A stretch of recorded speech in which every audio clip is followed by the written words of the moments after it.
I Jamie, love. I've always been curious as professional athletes develop, so much is out of your control in terms of circumstances and whether coaches decide to play you or not. But as you developed as a player, what do you think was the key to your success? Was it more mental than learning physical abilities, or what would you say was the key?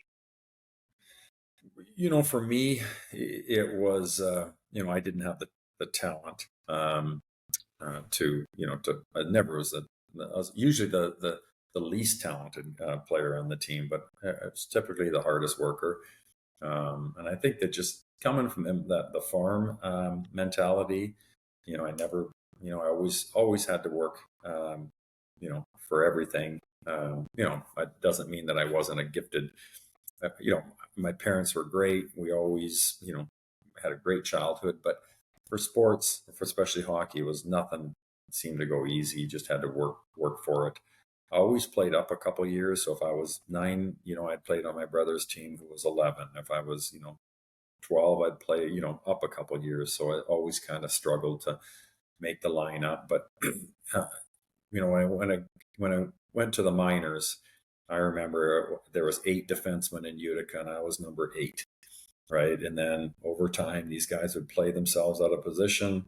A year and a half later, I get called up. I'm the 7th defenseman in the NHL. 2 years later, I'm the 5th or 6th, right?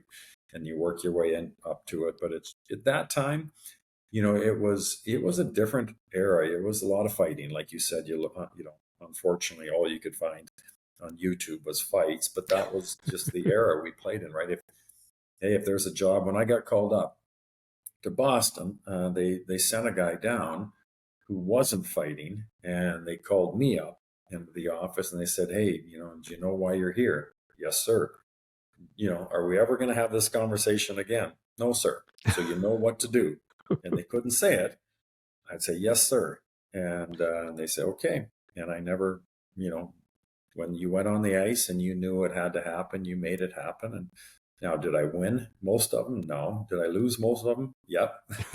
But I hung in there, and you do it again, right? Just because if you didn't, someone else would be there the next day to take on the job. But now, it's they don't do that, or they don't do that as much, and I'm glad they don't. They've cleaned the game up, and to where I really enjoy watching it now. There's 4 good lines, but when I played, there was a 4th line, and 4 knuckleheads like myself would, or 3 or 4 knuckleheads would go out on the ice, and you would, fight, and it slowed the game down, and they just don't have that.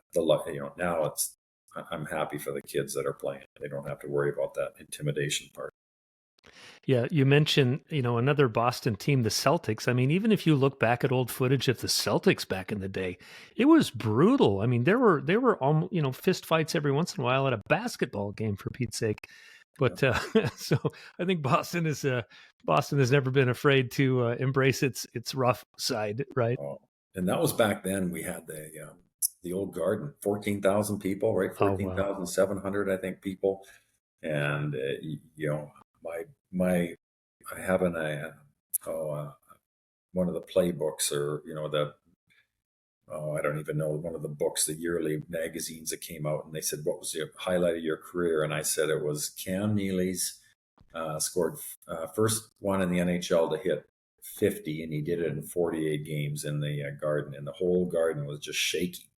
And I sat on the bench, and I've never felt anything like that, heard or felt a building actually shake. And but that old Garden was so nostalgic that I loved it. And they ripped it down the next year, and now they got what, whatever, the Fleet Center or whatever it's called. So not as Yeah. personable. What did Cam Neely do again? What was the It, milestone? it was in the lockout in '94, Mhm. and he was the first NHL player to hit 50 goals, and he did it in 48 games. So that was a shortened season. They squeezed 50 games in about a half a year. They had to, right, because of the lockout. And so Cam Neely, who was on our team, Cam was big and tough and mean, but he also was the first one to hit 50 goals. So that was quite a feat for a guy of that size. And it was just, I kind of I didn't idolize the guy, right? But I really thought the world of him and how he played the game and approached the game and respected the game. So that was for me. I'll never forget that. Yeah. Do you have a favorite memory, Jamie, of you on the ice in terms of a game that stands out? Because I know that guys like you remember every amazing moment in your entire career, I'm guessing, right? Yeah, you don't forget much. For me, it was probably my first game up. Oh, I was still in New Jersey, so it would have been year 4, 3 or 4, and I remember in the minors that Detroit or New Jersey went into Toronto and got beat up.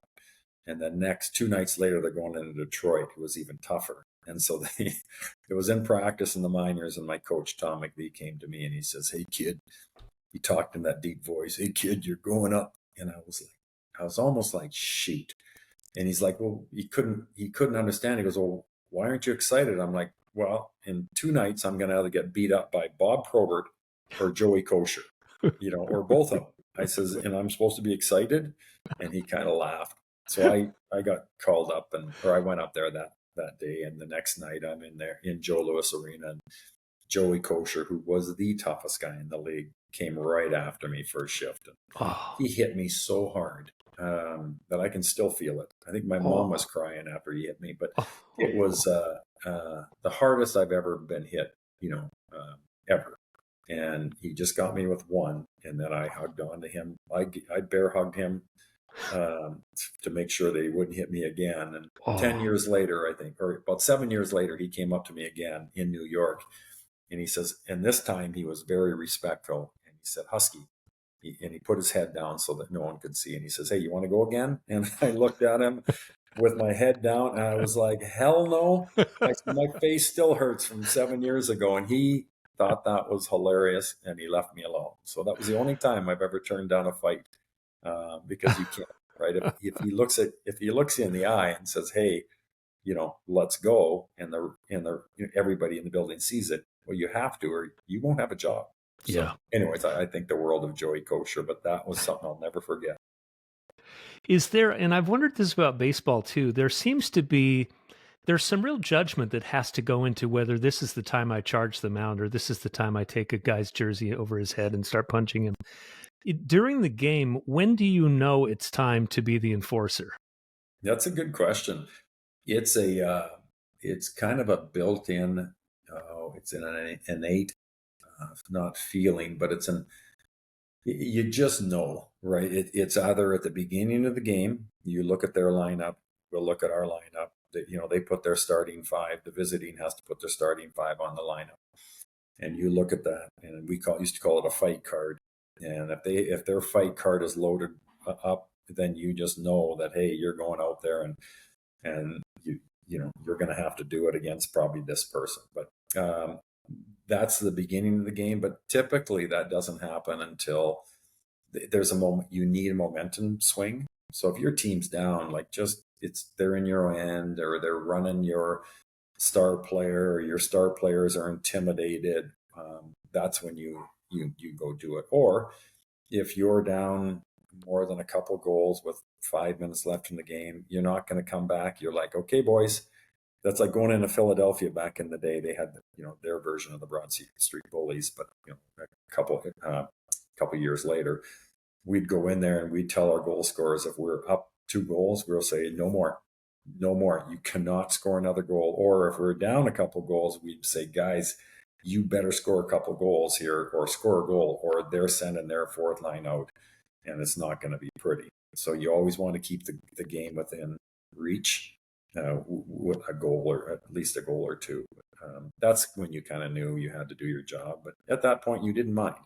You're just like, hey, that's how I can contribute. I'm not going to score. So if you could, end a game in a fight, you're like, okay, I did my job, and I'm safe for another day.